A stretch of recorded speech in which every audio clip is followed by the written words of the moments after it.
Nam kho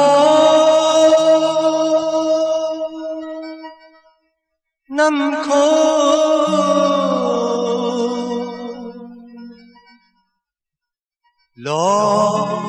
long lai yu ta si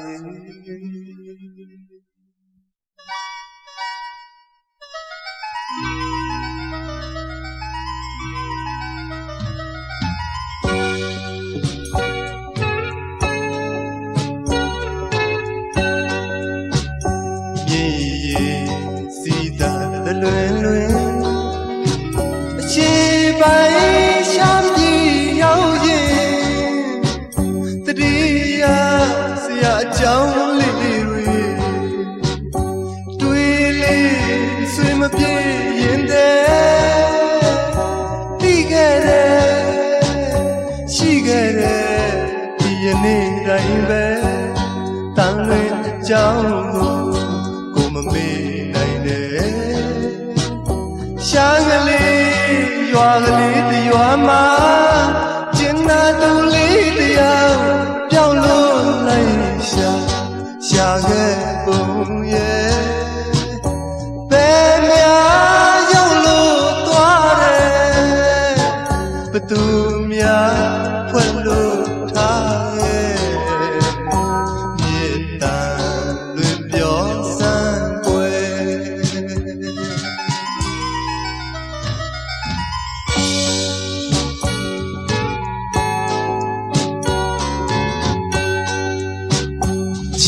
là chỉ khá mà về tu lý gà xa quê re đi áo tập hè ni cha su yo re nhiệt tàn lùi gì nè cha nhá bộ ye nhá gà mà lùi đi dân ni đầy mê bông tiên đi gà Kansa tu poma masansa ya bi che mieta luti sông quê năm không na pe yoa tu le ba chang mong ma qua lu xiao bi a le chi tu tiao ye yin de ma li ma chi pe ne ma ni nai ne te ga chi ta yo zi due ge di gue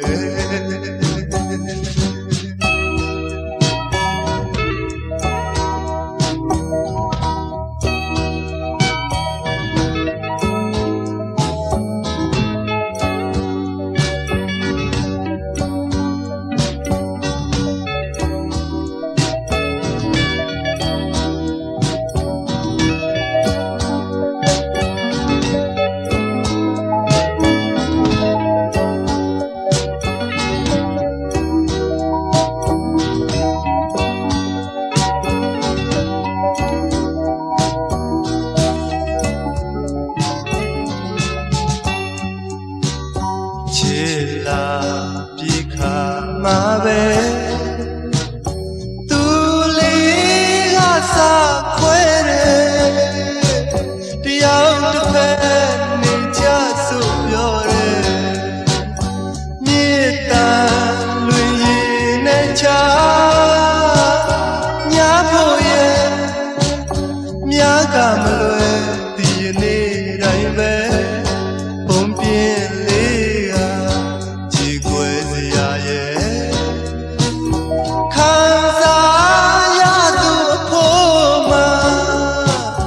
Kansa ya di che miệt tàn luyện đi sâu quê năm không pe yoa du le ba chao mong ma qua lo song pi ra le chi chi tu tiao ye yin de ma le ma chi pe ne ma ne nai ne ate chi ta yo le tu ge bi be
san wasa tat de jno ching le tku ko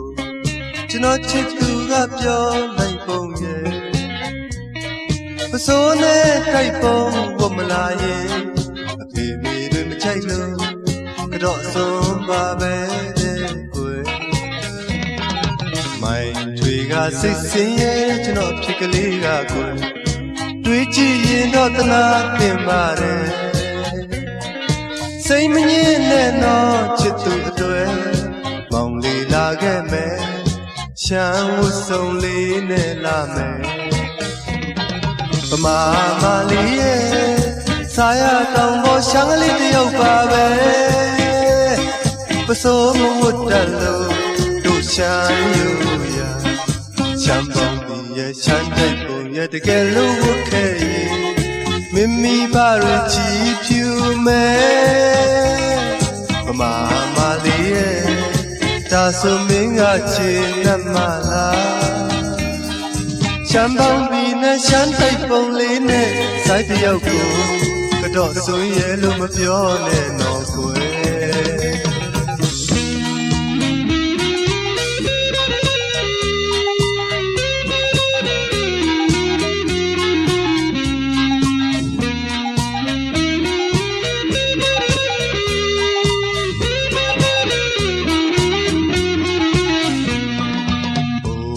san wasa tat de jno ching le tku ko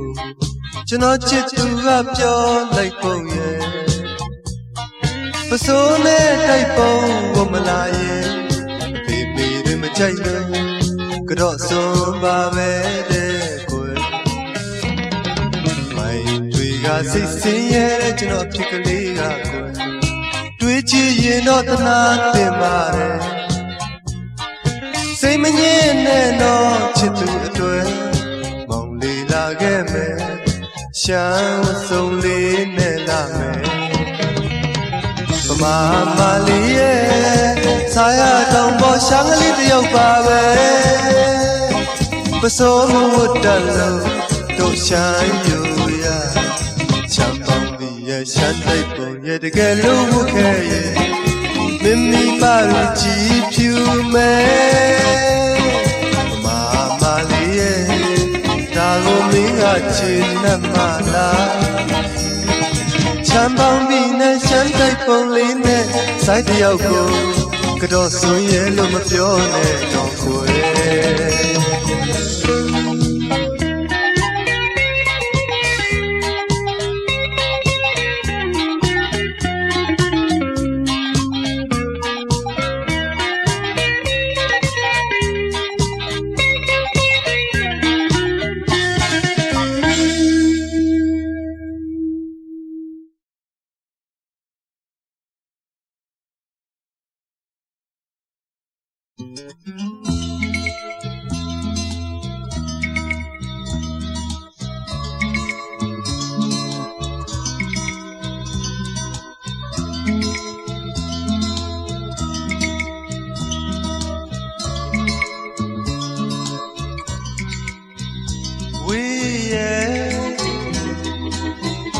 နာမည်ကလည်းဝင်းမို့အနေ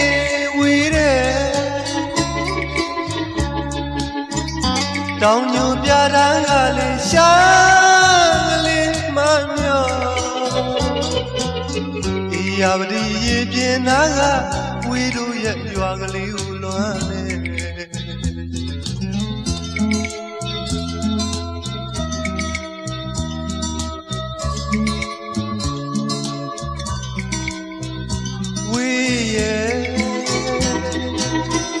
အခြေအနေတွေမပေးသေးလို့ကိုမရောက်ရင်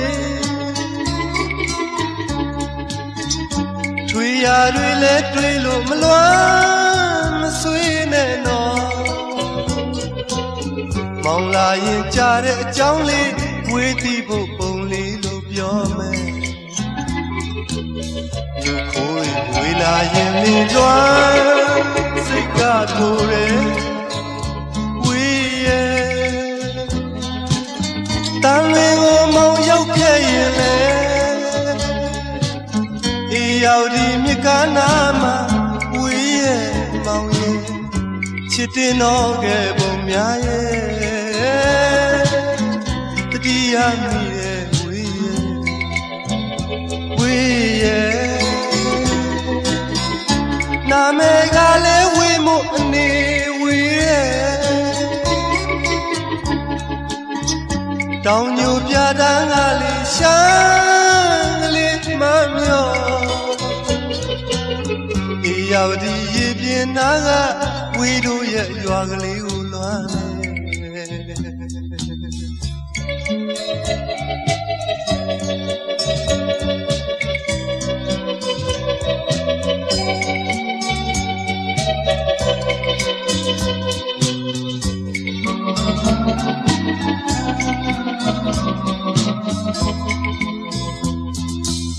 မြို့ခိုးတွေဝေးလာရင်လေးလွှမ်းစိတ်ကထိုးတယ်ဝေးရဲ့တန်လင်းကိုမောင်ရောက်ခဲ့ရင်လေအေးရောက်ဒီမြကနာမှာဝေးရဲ့မောင်ရဲ့ချစ်တင်တော့ခဲ့ပုံများရဲ့တတိယမိတဲ့ဝေးရဲ့အခြေအနေတွေမပေးသေးလို့ကိုမရောက်ရင်ထွေရာတွေလည်းတွေးလို့မလွမ်းမဆွေးနဲ့တော့မောင်လာရင်ကြားတဲ့အကြောင်းလေးဝေးသီးဖို့ပုံလေးလို့ပြောမယ်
ဖြူရောင်ချဲပန်းကလေးရဲ့လမ်းခိုးခွင့်ပေးပါမြင်မြင်ချင်းမဲ့ချတာချစ်လွန်းလို့ပေါ့စပယ်ပွင့်လို့ဖြူစင်သူလေးရဲ့ကဘာနီယာမတရားစပယ်လဲတီတော့ပြောစရာမလိုပါကျွန်တော်ဟာလေချင်တာသူစစ်မို့ချစ်ခွင့်ပေးပါ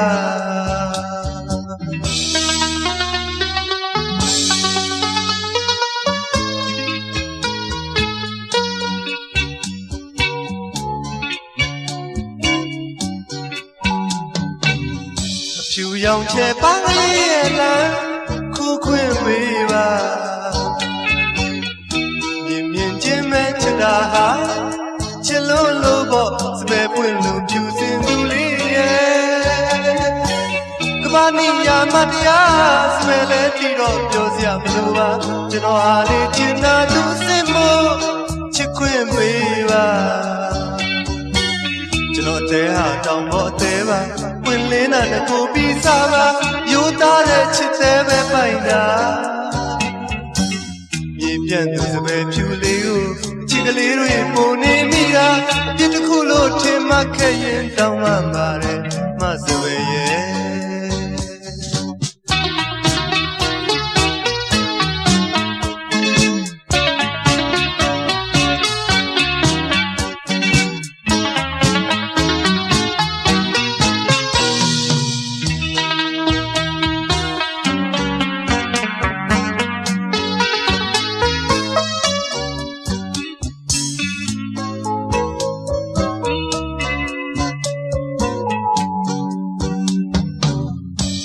ရောင်ချဲပန်းကလေးရဲ့လမ်း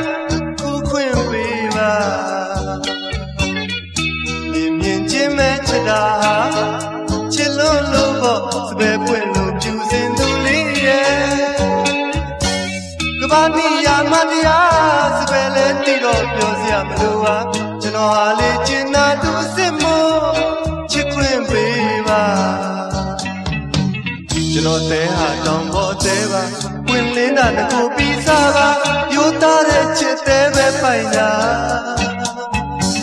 မြေပြန့်သူစပယ်ဖြူလေးကိုအချစ်ကလေးတွေပုံနေမိတာအပြစ်တစ်ခုလို့ထင်မှခဲ့ရင်တောင်းမှပါတယ်မစပယ်ရဲ့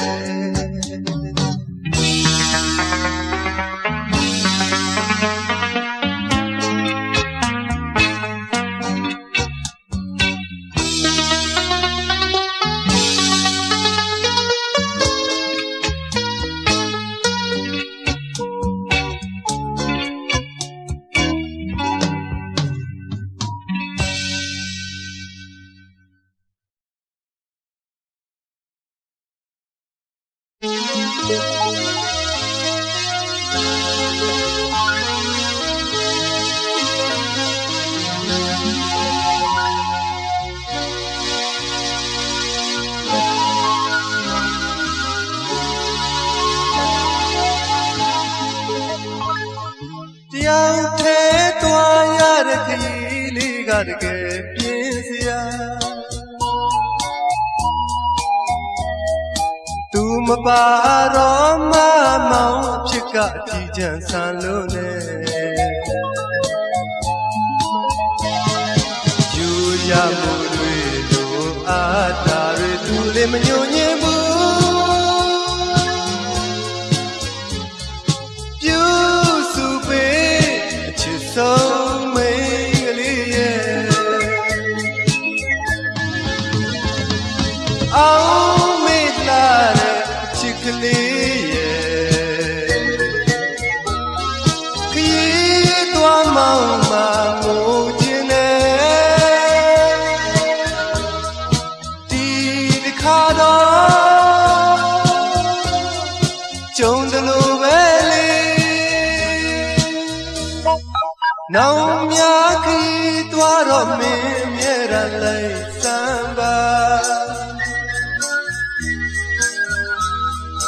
ရင်မာချိန်မိတ်လို့လွမ်းရတဲ့ဖြစ်ကိုမခံစားနိုင်မင်းကလေးမျက်နှာရင်ထဲမှာနေတာနေတဲ့လားမင်းအစစ်ပါပဲဒီလားမောင်ချစ်ရဲ့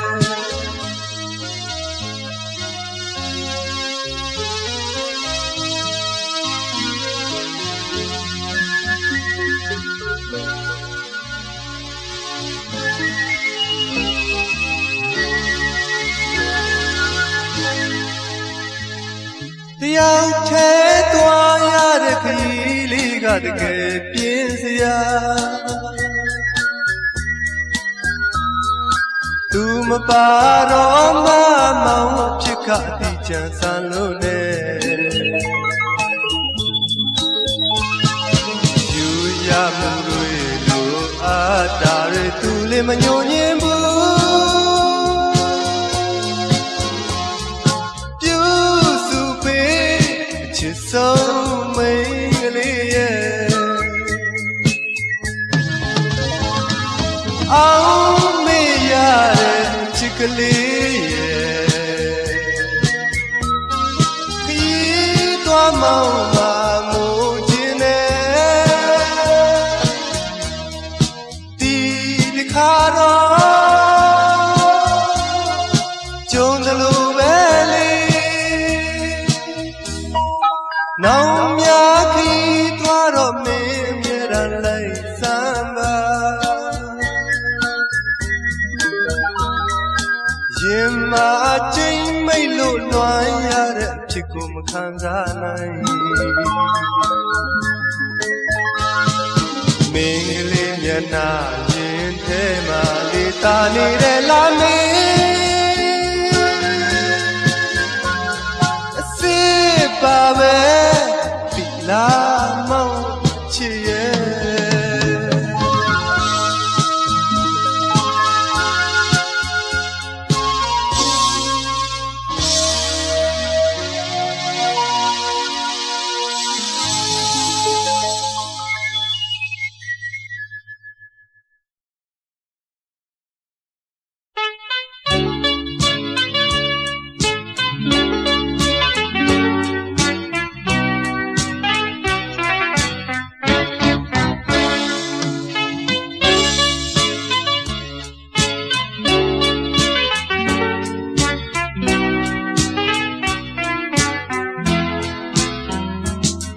ရှာရိုးမှနဲ့တန်ရောစင်ကြိုးလေးတွေဘယ်တော့မှပြတ်နိုင်လိမ့်မယ်မထင်ဘူးလေဘယ်နေရာဘယ်ရောက်ရောက်မောရှာရဲ့အလားပါတွေကျွန်တော်ရင်မှာ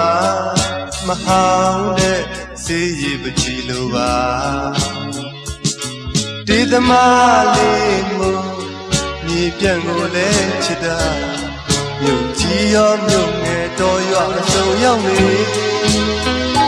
ဘယ်နေရာဘယ်ရောက်ရောက်မောရှာရဲ့အလားပါလေကျွန်တော်ရင်မှာမဟောင်းတဲ့စေးရည်ပကြည်လိုပါမောင်ရီဝေးမိုင်းဝင်းနေလေးများချုံတိုင်းခက်ရင်လေလွှမ်းမြေဝေဝဲကတောင်ပြတာကြီးတွေရှိရာဒီလိုရရင်အမြန်ပြေးကသွားလိုက်ခြင်းဘယ်တော့မှမေ့နိုင်လိမ့်မယ်မထင်ဘူးလေဘယ်နေရာဘယ်ရောက်ရောက်မောရှာရဲ့အလားပါတွေကျွန်တော်ရင်မှာမဟောင်းတဲ့စေးရည်ပကြည်လိုပါ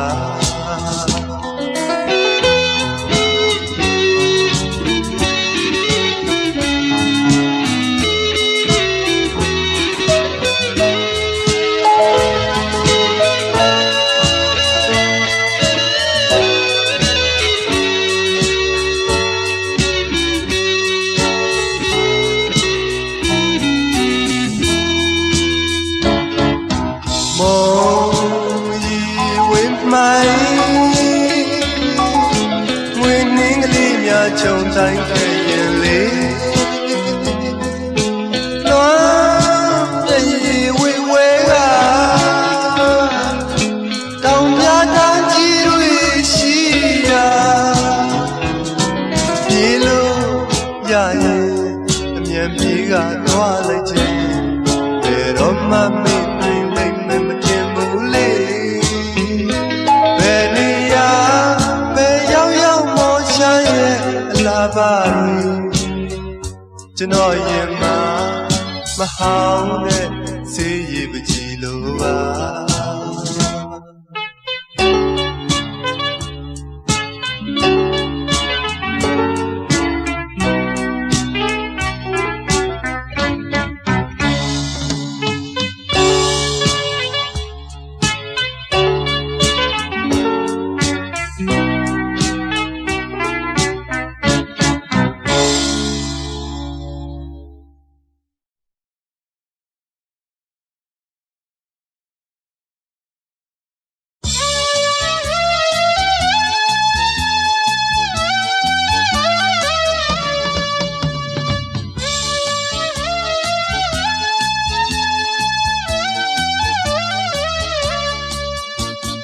မိတ်ဆွေလို့မတမ်းမှန်တဲ့သူကိုတော့အဝေးကပဲကြောခိုင်းလို့သွားမုံနိုင်တလောက်မုံထားမှတက်တာမယ်ချစ်ရင်တော့မင်းကိုကြိုးနေဟီရိုအေးအဖြူရောင်စေဟီရိုအေးအဖြူရောင်စေဟီရိုအေးအဖြူရောင်စေဟီရိုအေးအဖြူရောင်စေရောင်လို့မပေါင်းလိုက်နဲ့ကိုယ်အတွက်လည်းအကျိုးမဲ့တဲ့မူရစေလောကငရဲ့အစိမ်မုံလေးတွေပွင့်လာမဲ့ပန်းကောင်းမြအညွန့်တွေချုံအမျိုးပါဖြတ်ကြောက်စရာပဲလေဟီရိုအေးအဖြူရောင်စေဟီရိုအေးအဖြူရောင်စေဟီရိုအေးအဖြူရောင်စေဟီရိုအေးအဖြူရောင်စေရောင်လို့မပေါင်းလိုက်နဲ့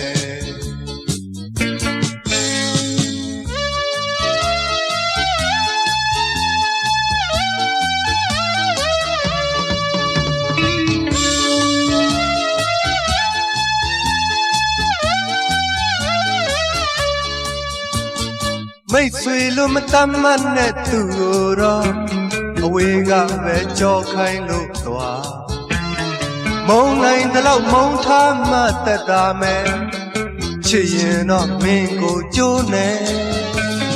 ဟီရိုအေးအဖြူရောင်စေဟီရိုအေးအဖြူရောင်စေဟီရိုအေးအဖြူရောင်စေဟီရိုအေးအဖြူရောင်စေရောင်လို့မပေါင်းလိုက်နဲ့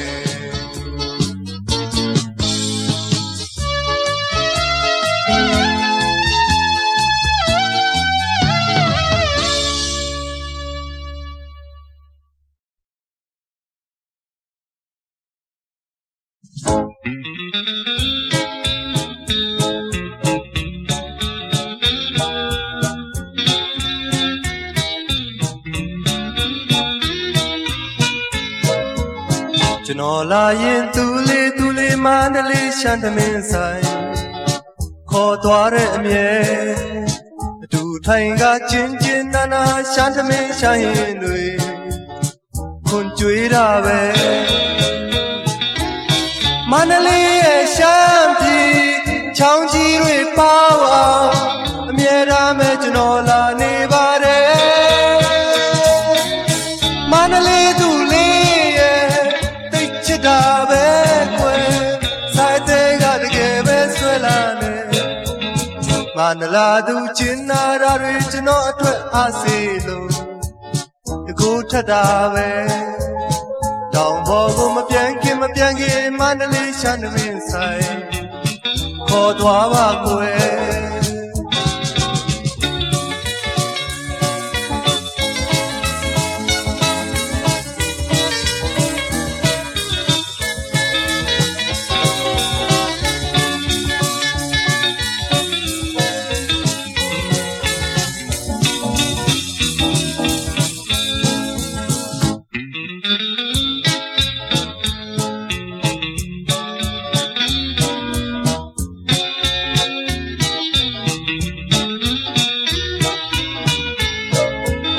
ကျွန်တော်လာရင်သူလေး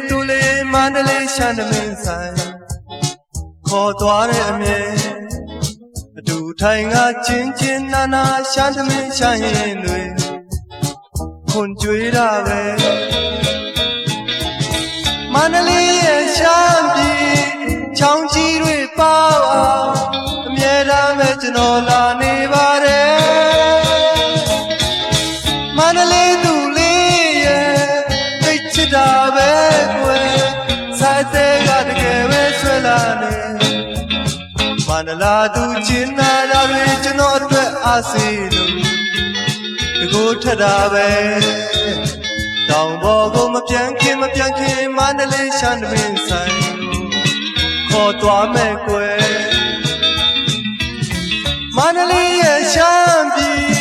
ချောင်းကြီးတွေပါဝါအမြဲတမ်းပဲကျွန်တော်လာနေပါတယ်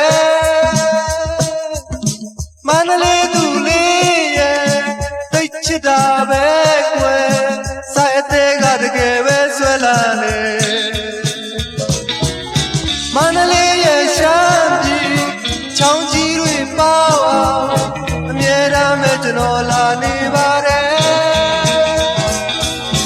မန္တလေးသူလေးရဲ့သိချစ်တာပဲကွယ်စာရတဲ့ကတကယ်ပဲဆွဲလာနေ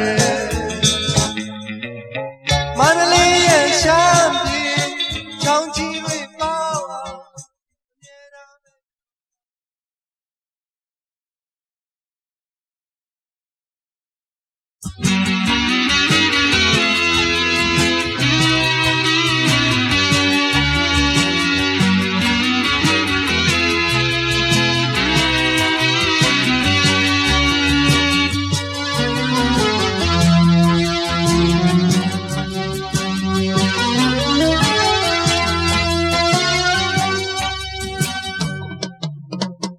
ကျွန်တော်ရဲ့ချစ်သူ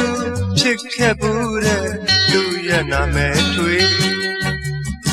ကြောင်းသွားကြောင်းပြန်ကလေးဘဝတည်းကချစ်ခဲ့ရတာထွေးပဲစီပဲမှာ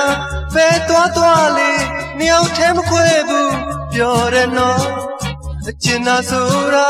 သူနဲ့တွေ့မှမြင်ချရတော့ပြောတယ်ပေါ့ကျွန်တော်ရဲ့ချစ်သူထွေးအသေးကွဲရဲ့သူထွေးအသေးနှလုံးထဲက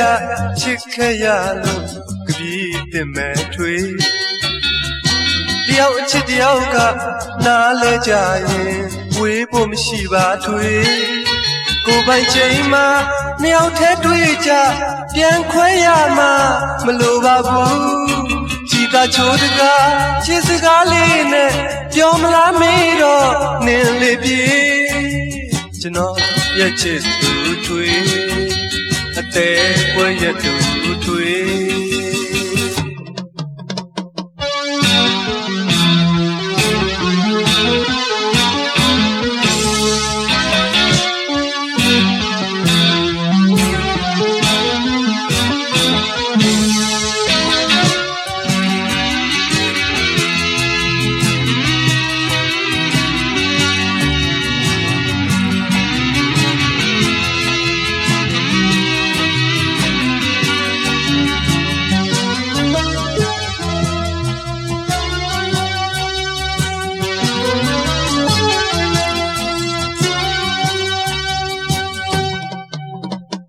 မိမိပါရဲ့အတိုင်းဝိုင်းများက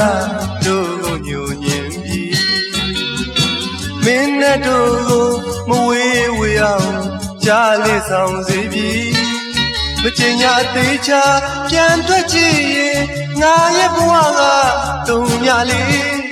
ရွှေဘုံပေါ်မှာစမ်းမြဲရတဲ့သစင်ပန်းခတ်လို့နေကမွေကျွန်တော်ရဲ့ချစ်သူတွေတဲ့ပွဲရသူတွေခုတော့တယောက်တကပါဝေးတစ်ထက်ဝေးกว่าအသေးမှမဖြေနိုင်ဘူးချင်းမိခဲ့တဲ့ငါရဲ့ပြစ်တာထားလိုက်တော့လေထွေးဘို့လူတီလူလာမေးကြပြီဘယ်လိုလဲပေါင်းသေးလာမေးတော်ပါပြီလေနေနဲ့ဝေးအောင်ငါကြိုးစားလို့ရှောင်မဲ့ထွေးကျွန်တော်ရဲ့ချစ်သူထွေးအသေးကွဲရဲ့သူထွေး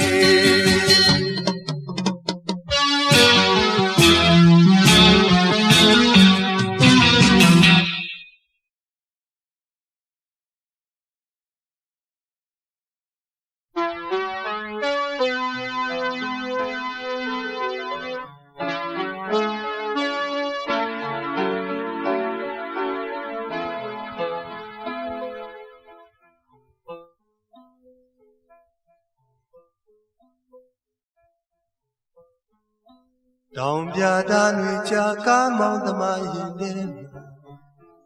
အဖေမေမေတ္တာကိုစိတ်ကူးရင်မောင်းနေတယ်အရာရာတိုင်းကိုလေးပန်းပိုးတဲ့မိဘတွေတီတာဆိုင်ရလို့အစင်အေးတဲ့မြတ်တာရင်ဝေးရောက်သွားပြီရှာလို့မရနိုင်ဖြူဆုံးမြတ်တာဒီအချ ချိန်မှာချစ်တဲ့လူလေးတွေစုံတွေ့တော့ကိုယ်မေတ္တာအချစ်ကိုတောင်းရပြီပဲလူချင်းတိုင်းမရဘူးသူတို့ရဲ့အချစ်ကိုလေခဏကလေးသာရတယ်မဖြူစင်သောမေတ္တာချစ်တွေ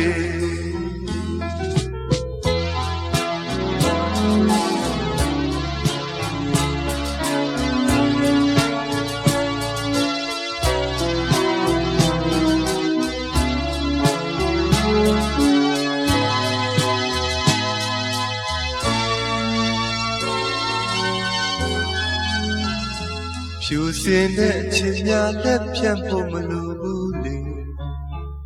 အဖေမေမေတ္တာတွေတန်ဖိုးလည်းမဖြတ်နိုင်တဲ့ရင်မတိလာတော့ငါသားလေးရခဲ့တီရာဆိုင်ရဟာချစ်စနီးနဲ့တို့ပါပဲတာဘောတန်ရောစေချစ်ချင်းမေတ္တာဖြူဖြောင်းပေမဲ့တောင်ပြတွေကိုယ်ကောက်ခွေရခါဒီလမ်းမှာဝမ်းစာလေးရှာတာအတွက်ပါပဲလေတောင်ပေါ်လမ်းမှာပြည့်ရင်မောင်းသမားမလေးပေးပါနဲ့လို့လေမထင်ပါဘူးကားသမီးအတွက်လေ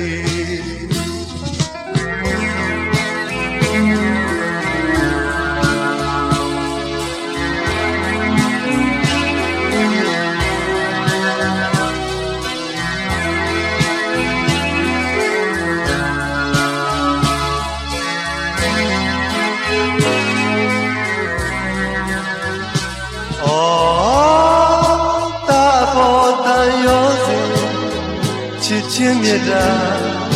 ဖြူဖြောင်းပေမဲ့တောင်ပြတွေကိုယ်ကောက်ခွေရခါဒီလမ်းမှာဝမ်းစာလေးရှာတာအတွက်ပါပဲလေတောင်ပေါ်လမ်းမှာပြည့်ပြည့်မောင်းသမားလေးပေးပါနဲ့လို့လေမထင်ဘူးသာသမီးကြောင့်လေပေးပါနဲ့လို့များမထင်ဘူးကာမောသမားတွေ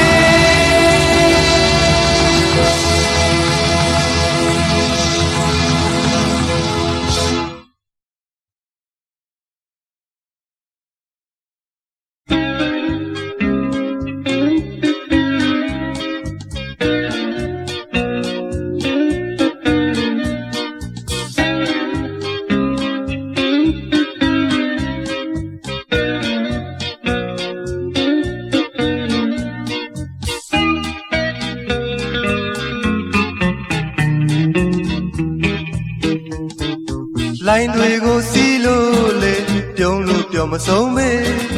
တိတ်စာတော်တဲ့ကလေးလေးတွေလူရည်ချုံတွေပါပဲအပန်းရဲ့ဖြစ်အေးချမ်းလာတဲ့ငပလီမြေတနေ့မှဒီကလေးလေးတွေကြားတဲ့ကန္တာမှာတိုင်းပြည်ကိုစားပြုကြမလေးနိုင်ငံတော်မှာရှေ့တန်းကောင်းဆောင်တွေဖြစ်ကြရမယ်ဒီကလေးတွေ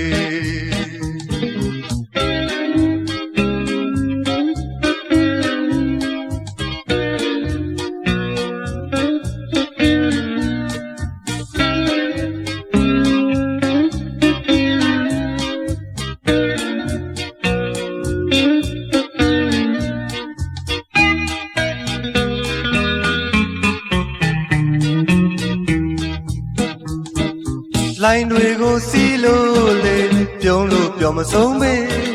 သိစားတော်တဲ့ကလေးလေးတွေ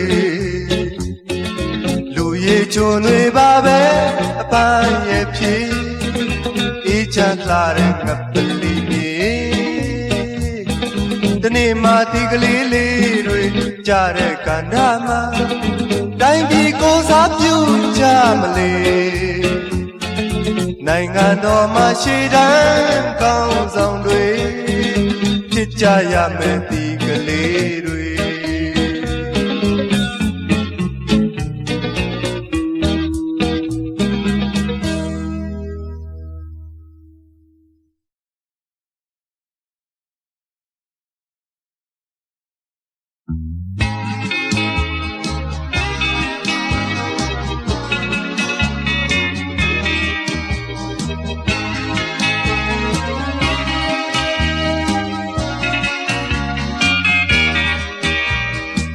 တညမှာဂစ်တာလေးနဲ့အဖေါ်တငယ်ချင်းများဆုံတဲ့အခါအဆောင်သူလေးရဲ့အဆောင်ရှိမှာအခါတရမကရောက်လာဘူးလေဘောပါနဲ့တို့ရဲ့ကိုလေးမထင်ပါနဲ့အဆောင်သူလေးတယောက်ကိုချစ်လို့ပါပဲဟိုတခါလို့ကြောင်ဖဲလို့ပုံများနေမလားအချစ်ရဲ့ဆိုးစိတ်ထိတ်မိတယ်ကိုလိုလိုဂစ်တာကိုတီးပြီးအပေါင်းအသင်းတွေနဲ့မင်းအတွက်အချင်းလေးတစ်ပုဒ်ဆိုမယ်ဒီတညတော့မပြန်ခင်လေးပေါ့ဘယ်လိုသဘောနဲ့ဖြေပေးမယ်ရင်နာလောက်မယ်တံပြတ်မှုတော့မကြုံချင်ဘူးပေါ့အဆောင်သူလေးရဲ့မင်းချစ်ကိုမရရင်ကိုလေးတည်နိုင်တယ်ဘယ်လိုစေမျိုးနဲ့ကုလို့ရမှာလဲဝေဒနာကိုမပွေရှာခြင်းလဲတွေ့ရလိမ့်မလားအချစ်ရဲ့အတွင်းနဲ့ကြောက်မိတယ်ယုံကြည်စွာပုံအပ်ထားတဲ့အချစ်တွေနဲ့မင်းအတွက်အချင်းလေးတစ်ပုဒ်ဆိုမယ်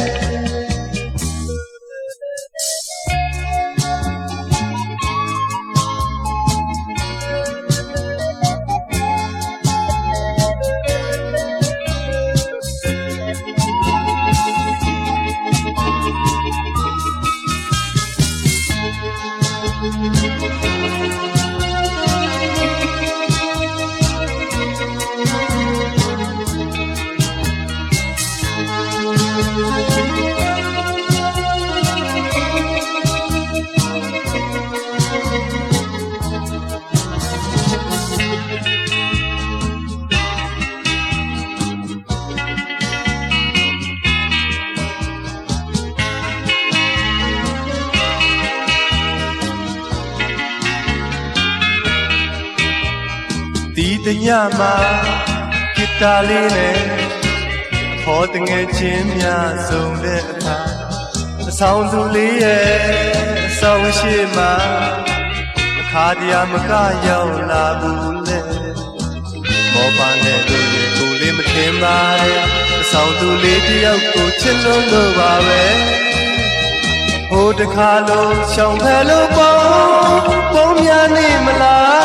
အချစ်ရဲ့ဆိုးစိတ်ထိတ်မိတယ်ကိုလိုလိုဂစ်တာကိုတီးပြီးအပေါင်းအသင်းတွေနဲ့မင်းအတွက်အချင်းလေးတစ်ပုဒ်ဆိုမယ်ဒီတညတော့မပြန်ခင်လေးပေါ့ဘယ်လိုသဘောနဲ့ဖြေပေးမယ်ရင်နာလောက်မယ်တံပြန်မှုတော့မကြုံချင်ဘူးပေါ့အဆောင်သူလေးရဲ့မင်းချစ်ကိုမရရင်ကိုလေးသေးနိုင်တယ်ဘယ်လိုစေမျိုးနဲ့ကုလို့ရမှာလဲဝေဒနာကိုမပွေရှာခြင်းလဲ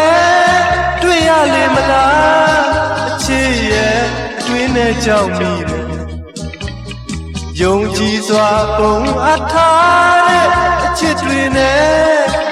မင်းအတွက်အချင်းလေးတစ်ပုဒ်ဆိုမယ်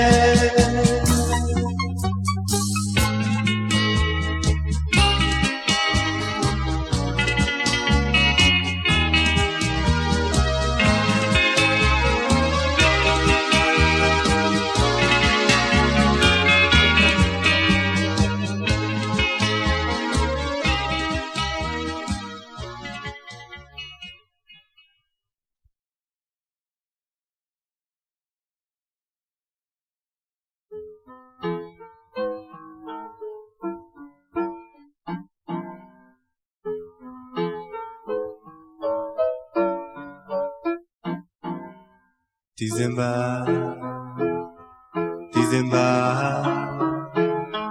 24ရက်ညကလေးကချစ်သူမင်းရှိရာကိုလေးဝတ္တရားမပြတ်ပါအမြဲတမ်းရောက်နေကြ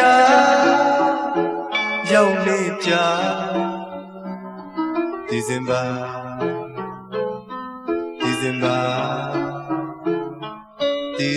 24ရက်ခုညချစ်သူမင်းရှိရာကိုလေးဝတ္တရားပြတ်ပြီးမရောက်ခဲ့တော့ပါဘူးမရောက်နိုင်တော့ဘူး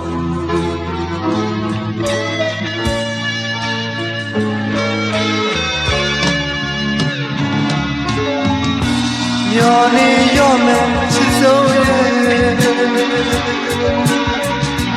ငိုနေရောမယ်မောင်ချစ်ရဲ့အချစ်နဲ့မပေးလို့တို့ဝေးတော့မယ်မျောနေရောမယ်ချစ်ဆုံးရဲ့ငိုနေရောမယ်မောင်ချစ်ရဲ့အချစ်နဲ့မပေးလို့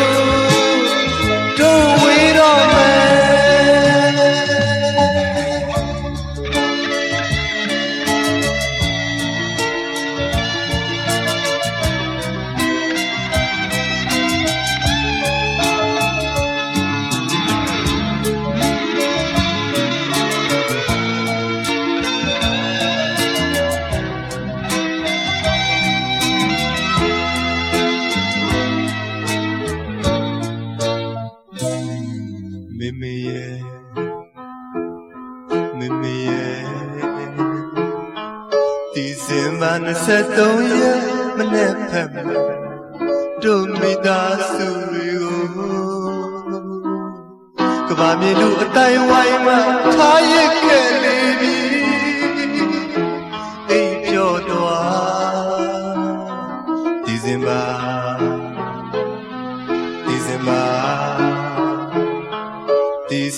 24ရက်အခုညချစ်သူမင်းရှိရာကိုမောင်လည်းပါပဲဖြစ်ပါစေရောက်လို့မဖြစ်တော့ဘူးခွင့်လွတ်ပါကွယ်ခွင့်လွတ်ပါတော့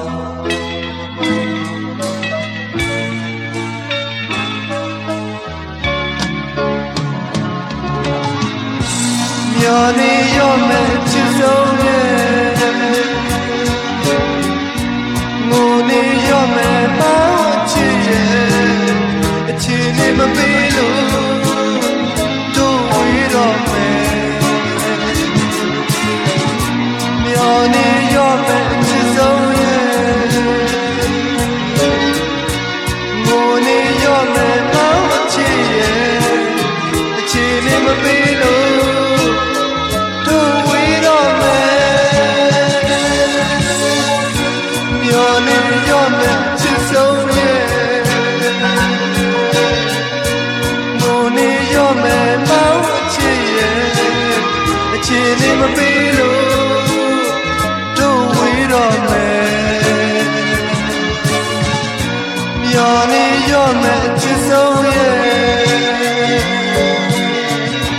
ငိုနေရောမယ်မောင်ချစ်ရဲ့အချစ်နဲ့မပေးလို့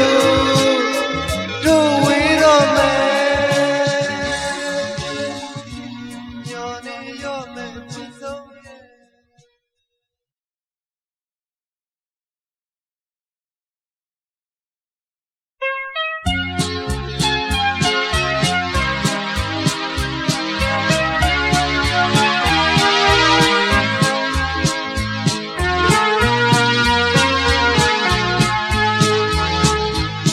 ပင်များဆိုင်ကြ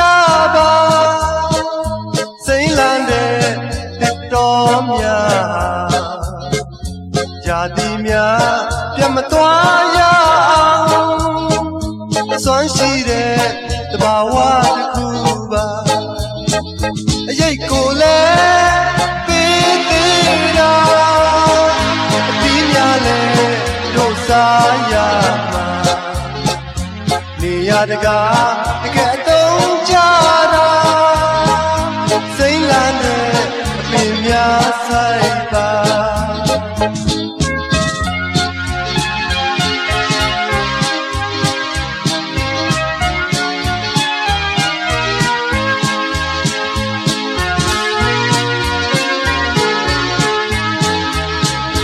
တစ်ပင်များဆိုင်ကြ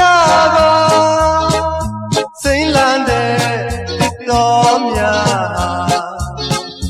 ရာသီများပြမသွားရအောင်အစွမ်းရှိတဲ့တဘာဝတစ်ခုပါအရေးကိုလည်းပေးပေးတာအတီးများလည်းထုတ်စားရနေရတကာတကယ်အတုံးကြတာစိမ့်လန်းတဲ့ပညာဆိုင်ပါ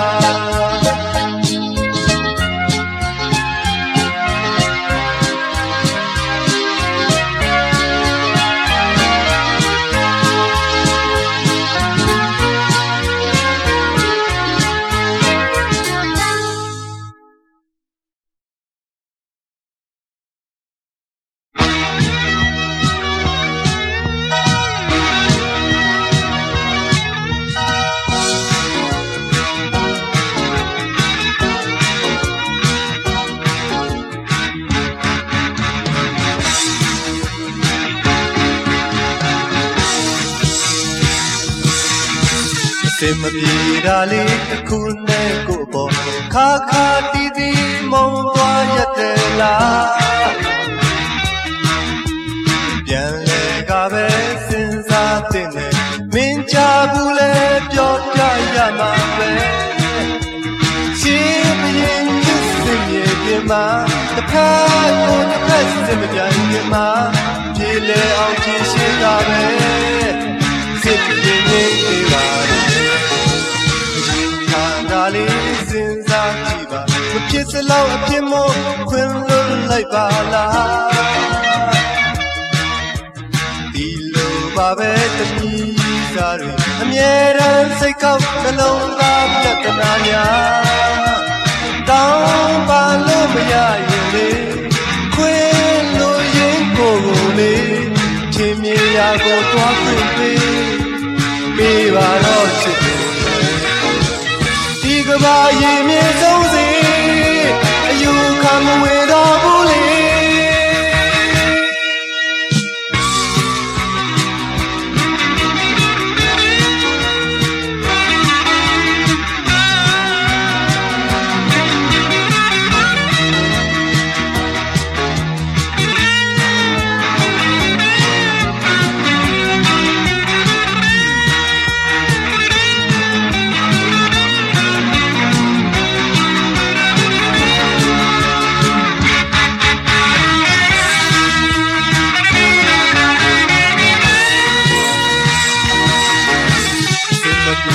လေးတစ်ခုနဲ့ကိုယ်ပေါ်ခါခါတီးတီးမုံသွားရတယ်လား